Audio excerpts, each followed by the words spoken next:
terrible event unfolded on December 14, 2012 in Connecticut at Sandy Hook Elementary School as Adam Lanza, 20 years old, opened up gunfire and killed 27 people, 20 children and 7 adults, including himself and his mother.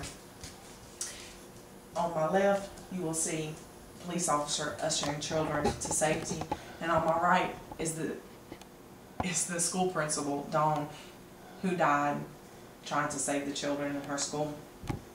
On August 20th, 2013, in Decatur, Georgia, Michael Braden Hill opened up fire, trying to kill himself and others in the school.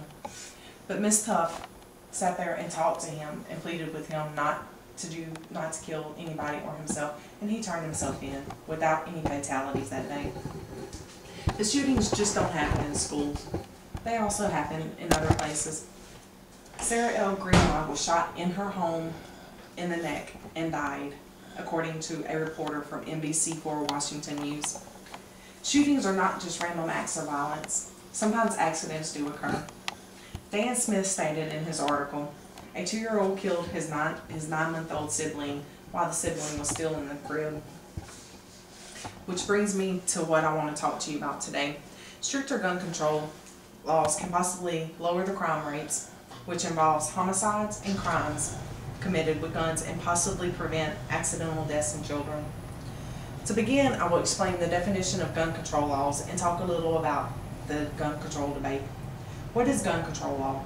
Gaynor-Borod states that the law that is used to decide the owning of the gun is termed as gun control law, which determines whether ordinary citizens can own a gun or not, while Wikipedia defines gun control as the means of any law, policy, practice, or proposal designed to define, restrict, or limit the possession, production, modification, importation, shipment, sale, and or use of a firearm. What is the gun control debate about?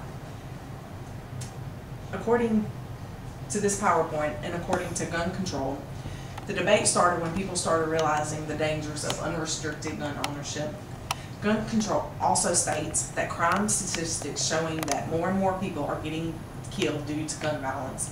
And they also say that the gun death statistics become an integral part of the debate. My next main point brings me to the crime rates in the United States versus other countries, and some other statistics on crime rates in the United States. Guns have been among one of the leading causes of deaths in the United States, according to Chris Christoph in his article in Bloomberg. Let's take a look at this chart in the PowerPoint. As Chris Christoph states in his article, by 2015, firearm fatalities will probably exceed traffic fatalities for the first time, based on this data compiled by Bloomberg. According to the data on this PowerPoint provided by Josh Voorhees, in these 10 states listed, firearm deaths have already exceeded the vehicle deaths. Guns are more readily accessible in the United States, causing gun-related fatalities to be higher than most other developed countries. The data provided by Max Fisher from the Washington Post states this: the United States has by far the highest per capita rate of all developed countries. According to the data compiled by the United Nations, the United States has 4 times as many gun-related fatalities than Turkey and Switzerland, which are the third highest ranking, as you can see on this chart. The U.S. gun murder rate is about 20 times the average for all other countries on this chart, as you can see. The next 3 charts provided by Max Fisher show Americans' gun ownership as compared to the rest of the world. In every chart, the U.S. is colored red, so it is easy to spot. And you'll also notice it's by far going to be the highest number on the charts. The first chart shows the rate of privately owned guns per capita per 100 people, and it goes from least to greatest, with the United States being the greatest. The second chart shows the gun ownership per capita for the developed countries of the world, and it goes from least to greatest, with the United States being the greatest. Then you have the total. It shows the total number of privately owned guns for every country in the nation, going from least to greatest, and of course, the United States being the greatest again. The number of deaths from guns is substantially higher than most other objects. This chart shows, provided by Wikipedia, that handguns are the criminal's weapon of choice. According to the Centers for Disease Control and Prevention, 31,672 people were killed by guns in 2010. In addition to those 31,672 people, there were 73,505 treated in the hospital for non-fatal bullet wounds, and 337,960 non-fatal violent crimes were committed with guns. Michael Sherman states, when a woman is murdered, it is most likely by her intimate partner with a gun. He also states in his article, as an alternative to arming women against violent men, legislation can help. Data show that in states that prohibit gun ownership by men who have records of violent crimes, of domestic violence, restraining orders, gun-caused homicide of intimate female partners have been reduced by 25%. Finally, I will tell you about some pros and cons of having gun control laws in accordance with the Brady campaign, the NRA, and citizens of the United States.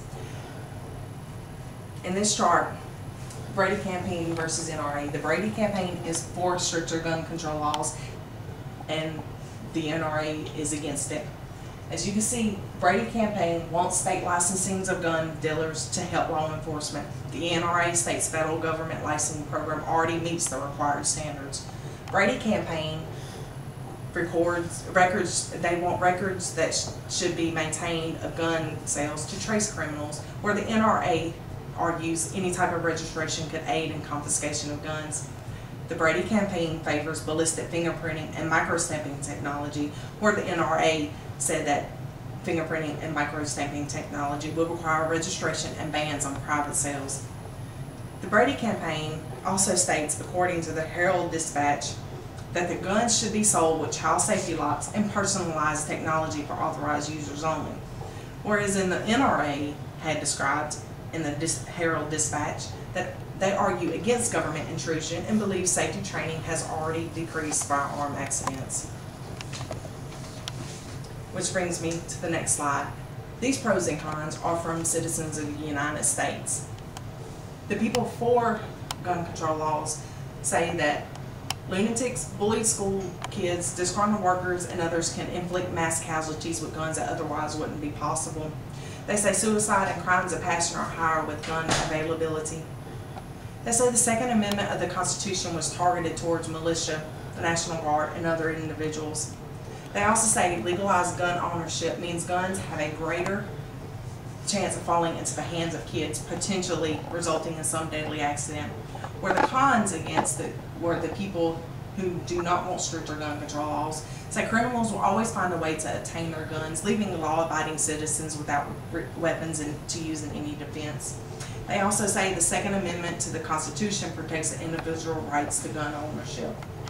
And according to Buzzle.com, women and weaker individuals may have no means of self-defense from rape or other crimes, especially in the inner cities.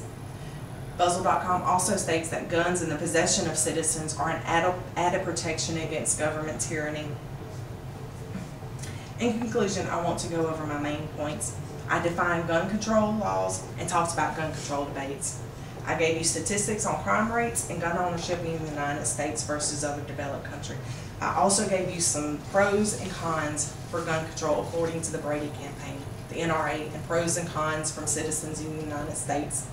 I hope all the facts, statistics, and information given to you today will help you better understand the importance of having stricter gun control laws. Are there any questions? What exactly does the NRA do? It's a non-profit organization that promotes firearm competency, safety, and ownership. They believe in the Second Amendment and is the longest standing civil rights organization. How many people were killed in 2010 by guns and how many were not killed? In 2010, 31,672 people were killed by guns. Another 73,505 were treated for gunshot wounds. What is the difference between gun control law and gun provision. Gun control law is a law that is used to decide the owning of a gun. Gun prohibition is the banning of guns completely. Are there any more questions? Okay, thank you.